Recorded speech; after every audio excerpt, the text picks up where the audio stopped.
আসসালামু আলাইকুম ওয়া রাহমাতুল্লাহ। প্রিয় দর্শক, কেমন আছেন? আশা করি সবাই ভালোই আছেন। আলহামদুলিল্লাহ, আমরাও ভালো আছি। তবে আমার পাশে যে ছাত্রটি দেখতে পাচ্ছেন, এই ছাত্রটি অনেক পেটে ব্যথা। তো পেটে ব্যথা কিভাবে দূর করতে হয় সেই উদ্দেশ্য নিয়েই আমি আজকে এই ভিডিওটি তৈরি করলাম। এরকম আমার মাদ্রাসার অনেক ছাত্র আছে বা অনেক গ্রামের কিছু ছোট ছোট বাচ্চারা আমার কাছে আসে। ওনারা এসে বলেন, হুজুর, আমার ছেলেটার পেটে ব্যথায় সারছে না, পেটে ব্যথা বারবার হচ্ছে, পেটের মধ্যে কি সমস্যা হলো, গ্যাসের ওষুধ খেয়েছে তারপরেও পেটে ব্যথা কমছে না। হ্যাঁ, তো অনেক সময় পানি একটু কম খাওয়ার কারণেও ঝামেলা হয়। আবার অনেক সময় এমন পেটে ব্যথা হয় যেগুলো সারতেই চায় না, অনেক লেট করে সারে, অনেক দেরিতে সারে। তো তাদের জন্য আজকের এই ভিডিওটি, যে পেটে ব্যথা যখন হবে আপনার কোনো ঔষধের প্রয়োজন হবে না, কোনো টাকা খরচ করার প্রয়োজন হবে না। কোরআনের চিকিৎসায় সবচেয়ে বড় চিকিৎসা।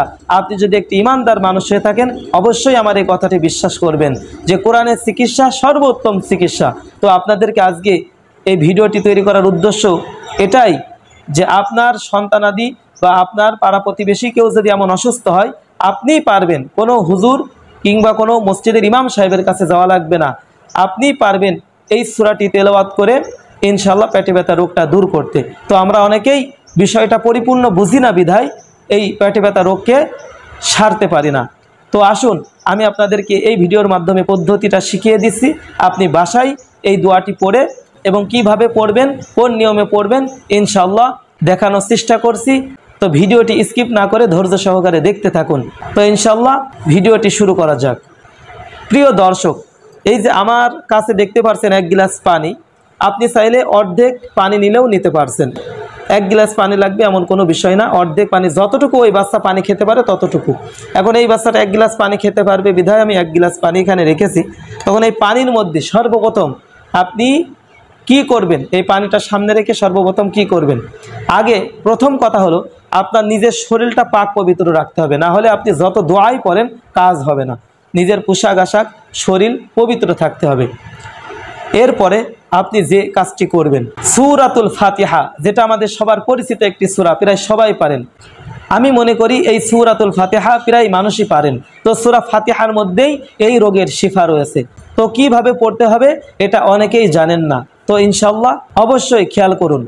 সূরাতুল ফাতিহাটা যখন আপনি পড়বেন, সর্বপ্রথম আপনি আউযু বিল্লাহি মিনাশ শাইতানির রাজিম পড়বেন। এরপরে বিসমিল্লাহির রহমানির রহিম পড়বেন। তবে এখানে কথা হলো, পেটে ব্যথা রোগের জন্য যদি সূরা ফাতিহাটি আপনি পড়েন তাহলে নিয়ম হলো বিসমিল্লাহির রহমানির রহিম আলহামদুলিল্লাহি রাব্বিল আলামিন, এই প্রথম আয়াতটা একসঙ্গে মিলিয়ে পড়তে হবে। যেমন বিসমিল্লাহির রহমানির রহিম আলহামদুলিল্লাহি রাব্বিল আলামিন, এইভাবে মিলিয়ে পড়তে হবে, এটা যেন মনে থাকে। এরপরে আপনি আলাদা আলাদা করে পড়তে পারেন। আর রহমানির রহিম মালিকি ইয়াউমিদ্দিন ইয়্যাকা না'বুদু ওয়া ইয়্যাকা নাস্তাঈন ইহদিনাস সিরাতাল মুস্তাকিম সিরাতাল্লাযীনা আন'আমতা আলাইহিম গায়রিল মাগদুবি আলাইহিম ওয়ালাদ-দাল্লিন আমিন। এরপরে আপনি যে দোয়াটি পড়বেন, যদি এই দোয়াটি জানা থাকে তো পড়বেন, আর যদি জানা না থাকে তাও কোনো সমস্যা নেই।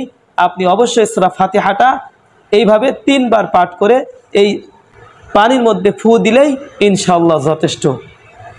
আর আমি যে দোয়াটির কথা এখন বলছি, এই দোয়াটি যদি আপনার জানা থাকে তাহলে আরও দ্রুত কাজ করবে। তো আমার এই ভিডিওর ডেসক্রিপশন বক্সে এই দোয়াটি দেওয়া থাকবে, আপনারা চাইলে খুব সহজে মুখস্থ করে নিতে পারেন। দোয়াটি হলো আল্লাহু শাফি আল্লাহু কাফি আল্লাহু মুআফি ওয়া কাফা বিল্লাহি ওয়াকিলা রব্বি আন্নি মাগলুবুন ফান্তাসির ইয়া আল্লাহু ইয়া রহমানু ইয়া রহিমু ইয়া কারিমু সাল্লাল্লাহু আলাইহি ওয়াসাল্লাম।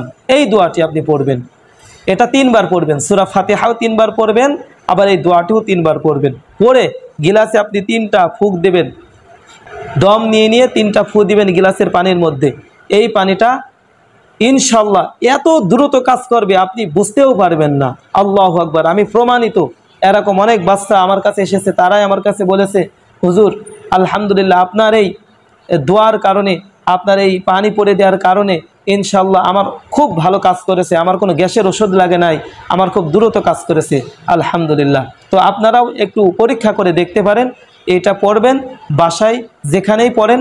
আমি প্রথমেই বলেছি পাক পবিত্র অবস্থায় সূরাতুল ফাতিহা প্রথম আয়াতটা শুধু মিলিয়ে পড়বেন, এরপরে ভেঙে ভেঙে সূরা ফাতিহাতে পড়বেন, এরপরে বিসমিল্লাহর সাথে আবার কি পড়লাম, যে দোয়াটি আপনাদেরকে শিখালাম। অবশ্যই যদি এটা না পারেন ডেসক্রিপশন বক্স থেকে অবশ্যই জেনে নেবেন, শিখে নেবেন। খুবই সহজ একটি দোয়া, আশা করি কয়েকবার পড়লেই আপনাদের মুখস্থ হয়ে যাবে। তো কোরআনের এই চিকিৎসাটা আপনাদের কেমন লেগেছে? ইনশাল্লাহ আরও ভালো লাগবে যখন আপনি এটা আমল করে একবার পরীক্ষা করে দেখবেন। তো এমন উপকারী ভিডিও নিয়মিত পেতে হলে আমাদের চ্যানেলের সাথেই থাকুন। আপনি যদি নতুন হয়ে থাকেন চ্যানেলটি অবশ্যই সাবস্ক্রাইব করবেন এবং পাশে থাকা বেল আইকনটি বাজিয়ে দিবেন। আবার আরেকটি ইসলামিক ভিডিও নিয়ে সামনে দেখা হবে। আসসালামু আলাইকুম ওয়া রাহমাতুল্লাহ।